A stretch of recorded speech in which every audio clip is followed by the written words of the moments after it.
Muy buenos días, bienvenidos a la segunda hora de Entérate. Son las 7 en punto de la mañana en esta mañana de viernes, es 20 de abril del año 2018. Aquí en Entérate, invitados en vivo todo el tiempo. Tengo el gusto de saludar a esta hora de la mañana al profesor José Luis Castellanos, es el presidente del Magisterio en el departamento del Huila. Profesor Castellanos, gracias por estar en Entérate, muy buenos días.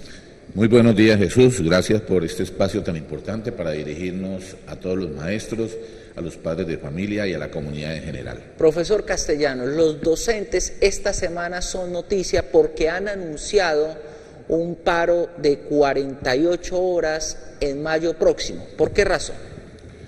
Bueno, Jesús, aquí hay que decirle a todos nuestros televidentes, lamentablemente FECODE ha estado muy pendiente de las reuniones que se establecieron para que los acuerdos, este librito que tengo aquí, es el librito de más o menos unas 6 páginas, contiene, digamos, todo lo que llevó al acuerdo del año 2017 para que se fuera aplicado o se hiciera efectivo por parte del Ministerio de Educación Nacional. Y en razón de ello levantamos el paro. Nosotros creímos y les decíamos también a los padres de familia que era el momento de buscarle una salida a ese paro de 37 días, porque ya no había tiempo también para que a final de año se pudiera recuperar. Eso era también un análisis. Y en ese sentido, FECODE y la Junta Nacional consultó si era prudente levantar el paro con este acuerdo, y así lo hicimos. Dijimos, vamos a recuperar el tiempo, aquí quedó todo establecido, y terminamos un año pues con todas las situaciones anormales, pero se cumplió en el sentido que los niños y las niñas pudieran tener la posibilidad de su promoción, y a la espera de que se cumpliera lo que está establecido en este acuerdo. Desafortunadamente la ministra pues ha sido muy recurrente en el discurso de afirmar que viene cumpliendo absolutamente todo. Nosotros hemos hecho un análisis detallado punto por punto y consideramos que no hemos alcanzado el 30% de los acuerdos. Y los pocos acuerdos que se han logrado han salido reformas a decretos o orientaciones que se buscaba fueran favorables para el mismo proceso y para los mismos acuerdos. Lo que han hecho es profundizar las situaciones de análisis de este paro nacional. Uno de los temas fundamentales y que usted bien conoce es el tema de la financiación de la educación pública. Es decir, ayer, antier, los rectores se manifestaron por escrito que ya no aguantaban más y por primera vez se levantan y sacan un documento donde le dicen al gobierno nacional que no realizarán ninguna actividad y no convocarán tampoco a los estudiantes porque no han girado los recursos de gratuidad. Es decir, a hoy, al mes de abril, no han girado un peso del Ministerio de lo que obligatoriamente tiene que girar por estudiante para funcionamiento de las instituciones educativas, que eso es lo más, eso no está en los acuerdos.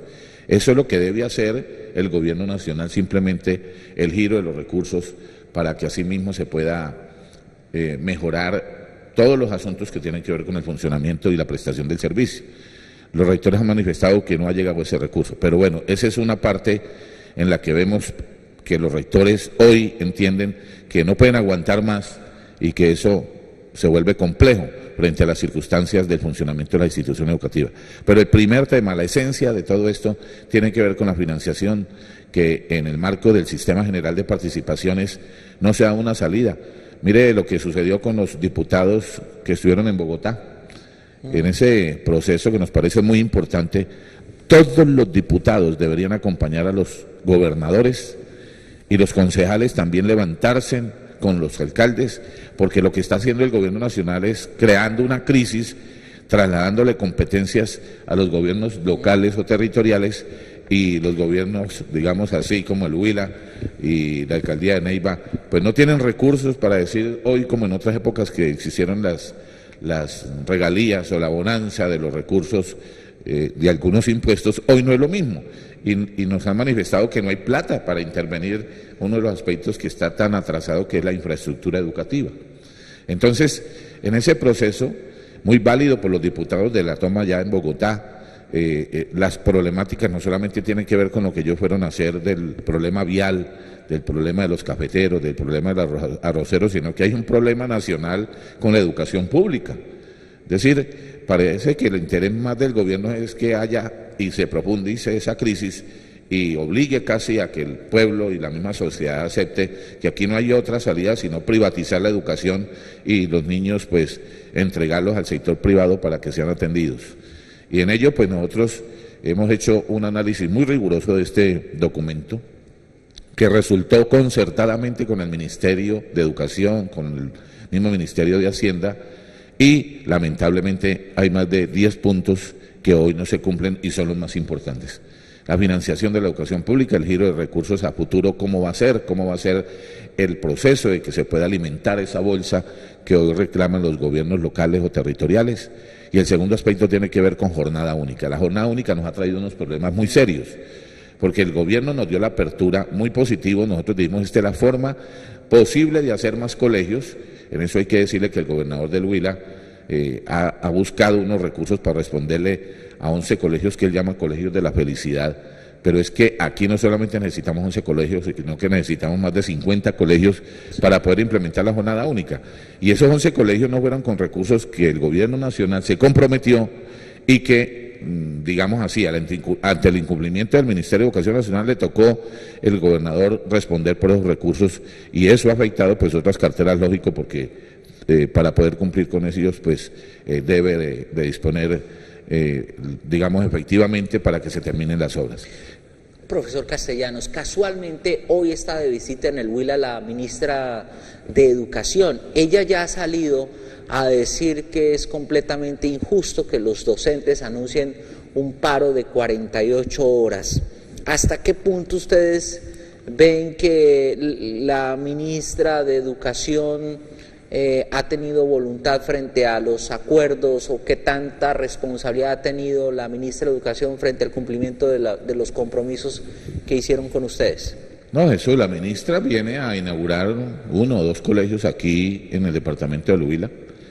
La problemática está ahí en la mesa. Yo creo que la ministra debería pedagógicamente mostrar cuáles fueron los acuerdos y señalar qué es lo que ha alcanzado en esta administración y por qué razones no se han cumplido los otros.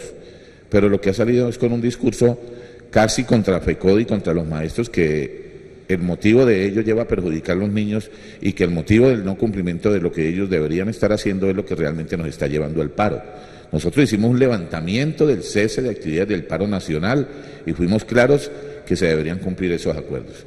Pero hoy no hay recursos para que ella misma dijera, mire, en el Huila se han girado tantos recursos para esto, esto y esto y esto. En el departamento del Tolima, del Caquetá. No, ella no habla de recursos. Ha dicho en las reuniones de secretarios de Educación, y qué bueno que aquí los secretarios expresaran qué es lo que le han manifestado en esas reuniones, que no hay disposición de recursos y que para el año entrante se proyecta no la cobertura universal del plan de alimentación escolar, sino que va a ser focalizado. ¿Qué quiere decir? Que irá únicamente para los niños y las niñas, que muy posiblemente el rector va a determinar con los números o las cifras que le asignen para la institución educativa y la reducción de los recursos, no va a haber cobertura para todos los niños. Eso es discriminar en el sentido propio quiénes deben recibir del Estado una alimentación y quiénes no. Se desvirtúa entonces para ello, y ahí sí, señora ministra, lo manifestado por usted es señalar hoy que ese programa de alimentación de lo que es un verdadero servicio de restaurante escolar o de complemento escolar sea bueno, pero además sea garantizado con los recursos. Los papás están muy desilusionados. El proceso del año entrante va a ser que no va a haber recursos suficientes para eso y definitivamente eso complementado a lo que ha sido la corrupción del plan de alimentación escolar, pues no sabemos eso que vaya a llegar. Pero el principio fundamental del plan de alimentación escolar tiene 3 objetivos. 1, garantizar la permanencia del estudiante, que el niño esté ahí y que permita recibir ese complemento de restaurante o de alimento. 2, que ese niño tenga realmente un mejoramiento de su condición de bienestar, de su vida. Y 3, que ese niño responda de mejor manera en el aprendizaje y en las actividades académicas, en el aula o en el contexto donde se encuentra. Eso ya no interesa porque ahora necesitamos es que unos solamente reciban y otros no. Y el segundo aspecto que se quitó de sobremanera la responsabilidad fue el transporte escolar. El transporte escolar, si la particularidad del departamento de Huila es que es netamente casi rural, pues obliga a que los niños se les apoye con el transporte escolar. Ha habido un esfuerzo de los municipios y de los departamentos para poder cubrir unos días en esos espacios de recorridos tan lejanos de niños y niñas, pero no garantiza la totalidad de los días, y eso me da a mí pues tristeza ver madres que llegan en su caballo con los 2, 3 niños, o a pie con ellos, con el fiambre, para poder llegar, y sometidos a la jornada única por algunos rectores que, desatendiendo el debido proceso y que realmente no consideran las situaciones de ese contexto, están llevando al gobierno departamental a que responda por ello, y el gobernador y el alcalde de Neiva y de Pitalito ha dicho, hasta que no hayan las condiciones no les jalo eso. Eso hay que reconocerle al alcalde de Pitalito. Ha dicho, hasta que no vea yo las instituciones educativas bien arregladas, con las garantías que establece la ley, no les jalamos a la jornada única, sigamos trabajando igual, y Pitalito produce hoy muy buenos resultados de calidad en los colegios que están trabajando de la misma manera que lo vienen haciendo por muchos años. Creo yo que se está engañando al pueblo sobre una jornada única que, además de estar haciéndose impuesta por las secretarías de educación y los rectores, desatendiendo el debido proceso, no están permitiendo que realmente eso contribuya a mejorar la calidad de la educación. Profesor Castellanos, ¿por qué un paro de 48 horas?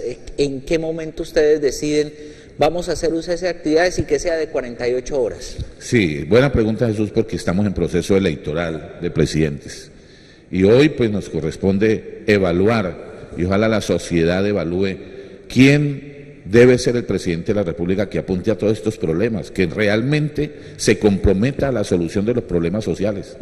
Hoy los candidatos están hablando de un hueco fiscal y de posibles reformas pensionales, posibles reformas a la justicia, posibles reformas a lo que es impuestos, pero no habla de la esencia de los problemas sociales que están viviendo los campesinos, los más pobres de este país, el desempleo, la calidad de vida, la seguridad. Son temas muy importantes. De ahí que nosotros consideramos en este proceso que todo el mundo está como a la expectativa de qué va a pasar con eso de las elecciones presidenciales, y dijimos en FECODE, démosle un compás de espera, esperemos, facultemos a la Junta Nacional, y la Junta Nacional le dice a la Junta Directiva de FECODE, determine la hora cero del paro, se había previsto para el mes de abril, y no hubo realmente en ese espacio de tiempo que se le daba al Ministerio, era para que buscara la salida a estas problemáticas, se manifestara y efectivamente cumplir los acuerdos. Es que aquí no estamos pidiendo sino que se cumpla la ley y se cumplan los acuerdos, y ni siquiera saliéndonos de este contexto estamos pidiendo algo más. Hoy estamos diciendo eso, no estamos pidiendo nada más de lo que se escribió ahí, y el gobierno, así como firmó ese acuerdo, debe cumplirlo. Entonces señalamos el mes de mayo y consideramos que la fecha para ese paro nacional debería ser el 9 y 10. ¿Por qué? Porque este gobierno termina su periodo ya en 3 meses. Sí, en agosto. En agosto termina este periodo. Y los compromisos fueron de este gobierno.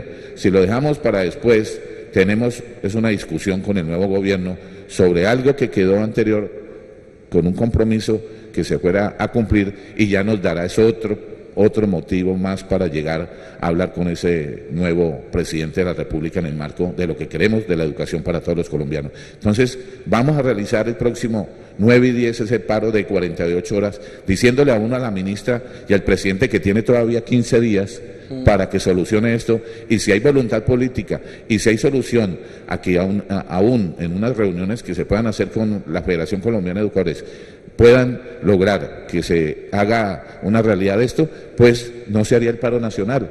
Pero si también hoy continúa la ministra diciendo en su discurso que la culpa es de FECODE, de los maestros, y que ellos han cumplido todo, pues nos parece una gran mentira y equivocadamente un mal mensaje, porque hoy se están levantando en paro las instituciones de Cascajal, de Ovo, de todas las instituciones donde hay jornada única, donde no se ha cumplido el asunto de que se iban a nombrar nuevos maestros, y lo que han hecho es racionalizar la planta de otros colegios, quitarle maestros de otros colegios para mandárselo a otro.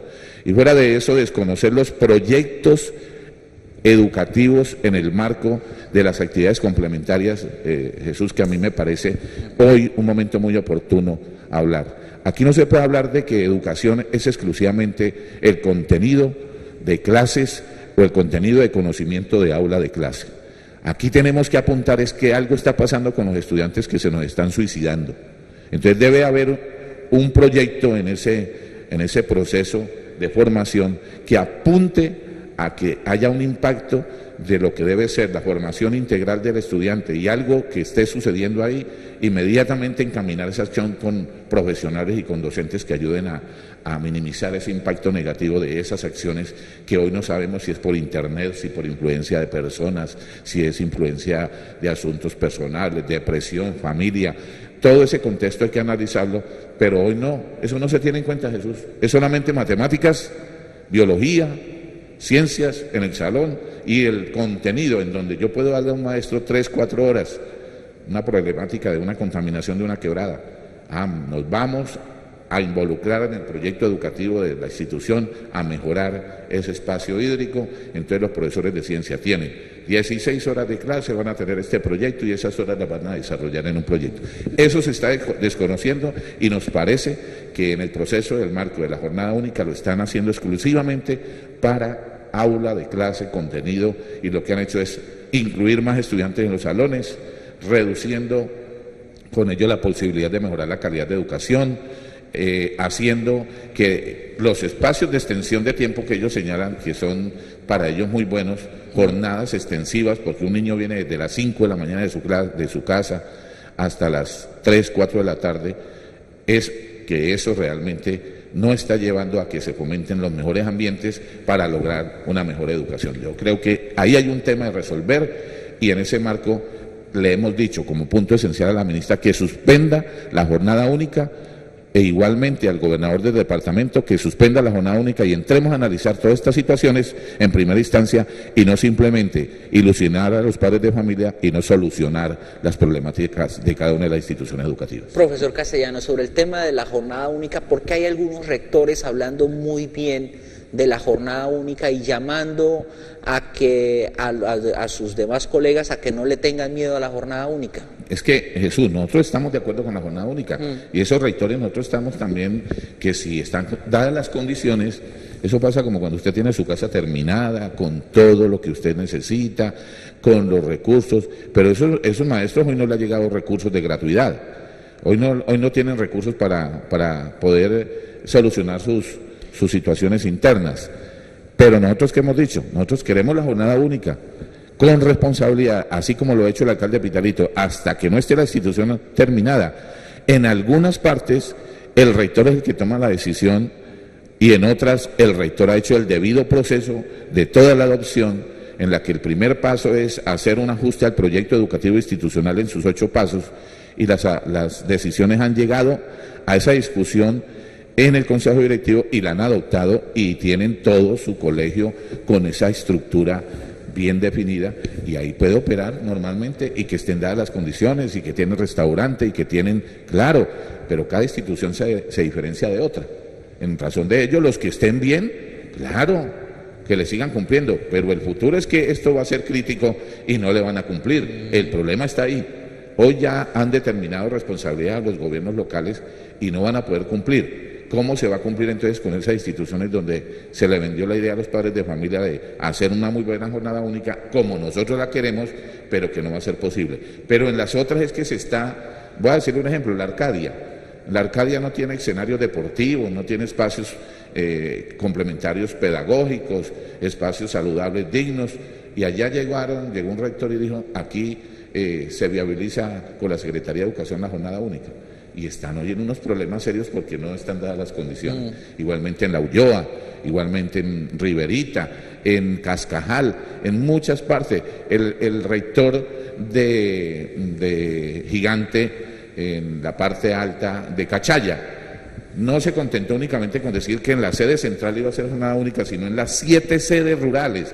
Hombre, si las necesidades están tan inmersas y tan difíciles, ¿cómo lleva a que la jornada única va a ser la solución para todos estos niños y estas niñas cuando no hay recursos para financiarla? Entonces, en ese punto, nosotros le hemos dicho al señor gobernador que hoy, que está propiciando una constituyente educativa, pues en ese proceso de discusión que vamos a hacer a nivel departamental con el constituyente primario, que es el padre de familia, el estudiante, la comunidad, los maestros, pues que hagamos una discusión sobre eso, pero que previamente suspenda la jornada única que hay en el departamento del Huila para poder hacer un compás de lo que es mirar la realidad de esas decisiones y que realmente la constituyente apunte a la elaboración de un proyecto educativo de región aterrizado a lo que debe ser la educación en el departamento y no simplemente que terminemos en un documento de un contrato que no tenga efecto positivo hacia el futuro. Claro.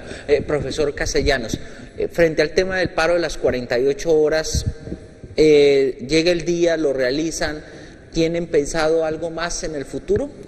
Si el gobierno insiste en no cumplir con lo pactado. Eso es lo grave, Jesús. Es decir, FECODE ha manifestado que este es el paro como de apertura a la solución de los asuntos que tienen que ver con este acuerdo, que los debe cumplir el gobierno, y que si no da la opción de que haya esa salida para que realmente se cumplan, nosotros estamos dispuestos a lo que sea por defender la educación pública. FECODE ha dicho que si toca hacer un paro indefinido nuevamente lo hacemos, pero es que aquí no es la pretensión de los maestros y maestras. Aquí tiene que salir la sociedad porque está en juego la educación pública de este país. Y si no dejamos claro eso en este gobierno, los próximos gobiernos harán lo mismo, desatender el servicio público educativo, hoy con la crisis de los recursos en el Sistema General de Participaciones, que no solamente tiene que ver para funcionamiento de la prestación del servicio de educación, sino de salud, que está en crisis, de agua potable, de saneamiento básico, y eso es realmente lo que preocupa. ¿Cómo vamos a hacer para que realmente esos aspectos que tienen que ver con los derechos individuales y colectivos el próximo gobierno cumpla? Esto realmente le compete al presidente Santos y el presidente Santos debe confirmar su palabra, igual la ministra, que el discurso de concertación y de diálogo que ella dice sea una realidad y que solucione. Aquí estamos esperando en el Huila soluciones, pues porque realmente es una muestra real de que aquí las situaciones, por ser un departamento netamente rural, las condiciones de desatención por muchos años de mejoramiento o de crecimiento de la infraestructura ha sido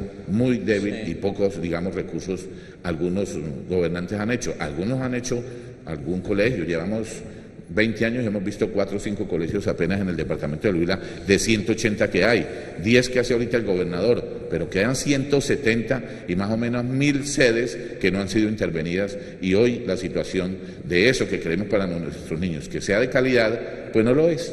Sí, profesor Castellano, le voy a hacer la pregunta del millón, o lo que muchos pueden estar pensando. Muy seguramente el gobierno de Santos ya no les va a resolver nada, los compromisos los compromisos que pactó el gobierno actual no se van a cumplir. ¿Cuál es el próximo presidente que a juicio de los maestros les podría dar una mano a la educación, a todo lo que ustedes han venido reclamando? ¿Cuál es el presidente? La pregunta del millón, la pregunta que nos prohíbe públicamente ponernos la camiseta. No, hoy hay 3 tendencias que realmente hablan de educación, hablan de paz y hablan de lograr inversión social. Ahí está el candidato Humberto de la Calle, un gran hombre que me parece a mí aportó mucho al proceso de construcción de la letra de este proceso de paz. Todos queremos la paz y en el marco de la paz una educación para la paz.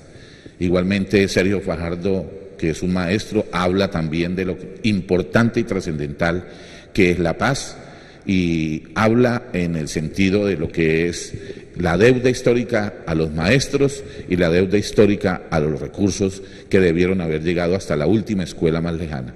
Igualmente el candidato Gustavo Petro, que ha hecho una exposición muy clara de lo que debe ser el marco fiscal para mejorar los recursos y la bolsa de eso que debe ser hacia el futuro, la disponibilidad de recursos para poder intervenir los digamos, derechos colectivos. Ha sido muy enfático en afirmar que se defenderá la educación no como un negocio, sino como realmente un derecho.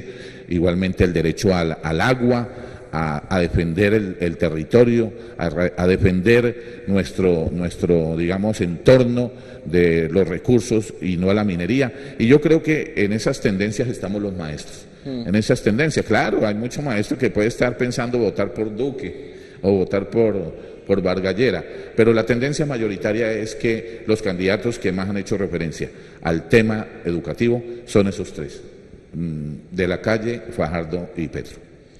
Profesor Castellanos, ¿usted cree en las encuestas? Porque las encuestas lo que muestran es que ninguno de esos 3 ganaría.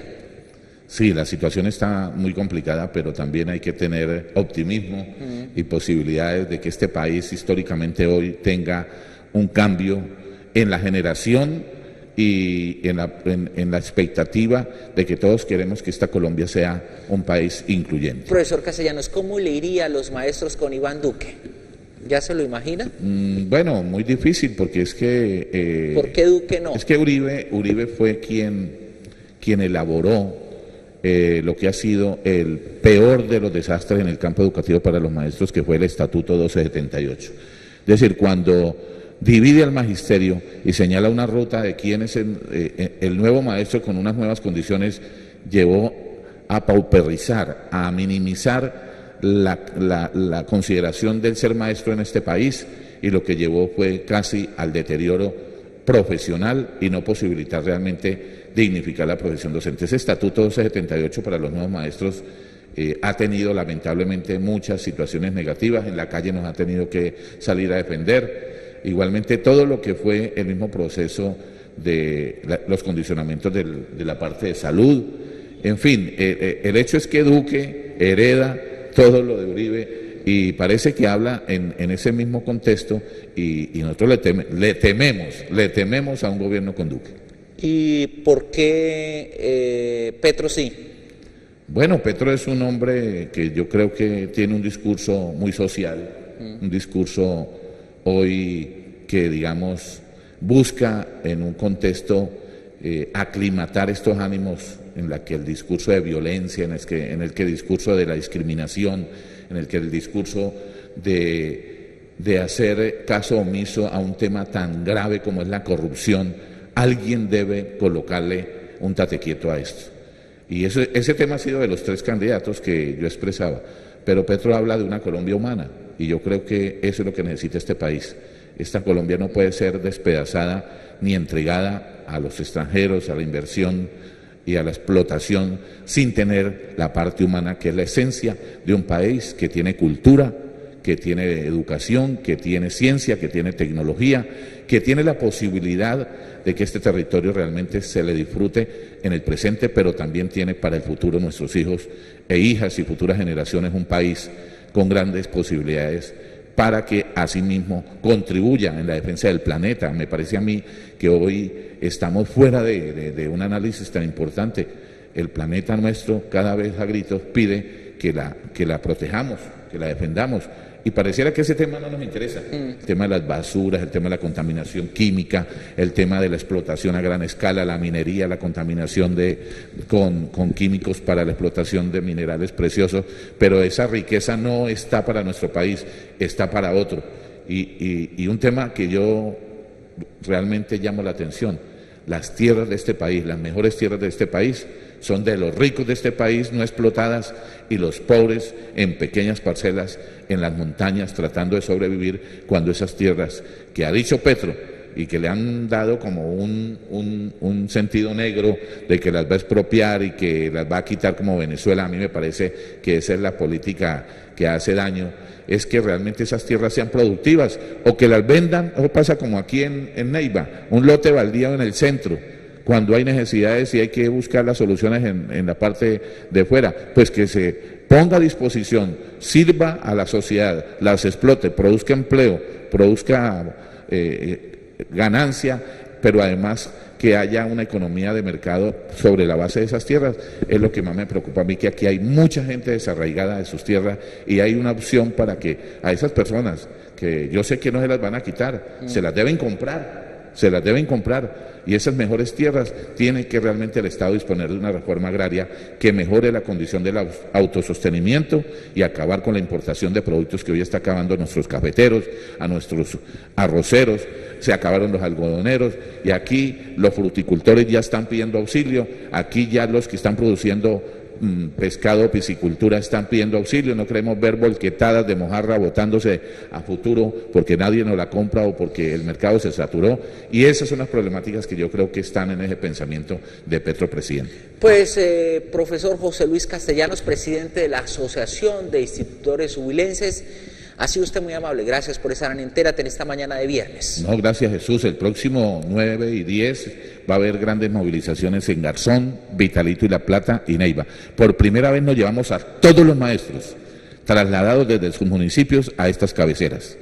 Vamos a hacer la denuncia, la protesta pacífica de lo que está pasando hoy con estos acuerdos, y el día 10 vamos a hacer la gran marcha en Neiva también conjunto con estas movilizaciones, porque el día jueves, el miércoles vamos a hacer el preparatorio en asambleas informativas, hablando con los padres de familia. Los vamos a convocar. La primera reunión es convocar a los padres de familia a esas reuniones, hablar con ellos, volver a levantarles en el concepto de lo que ha pasado con estos acuerdos, esa defensa de la educación pública como derecho, y ahí estaremos esperando que, así como hubo esa solidaridad de todos en el pasado paro, el alcalde, el gobernador, el edil, el concejal, el diputado, debe hoy manifestarse ante el gobierno nacional y que realmente haya una solución inmediata al problema, que es un problema creado por el gobierno frente al no cumplimiento de los acuerdos que están contenidos en esta acta que levantó el paro nacional del 2017. Gracias, profesor. Gracias a usted, Jesús, y a los televidentes, muy buenos días. Nuestros televidentes sigan la sintonía de Entérate, ya llegan más invitados, más temas al programa.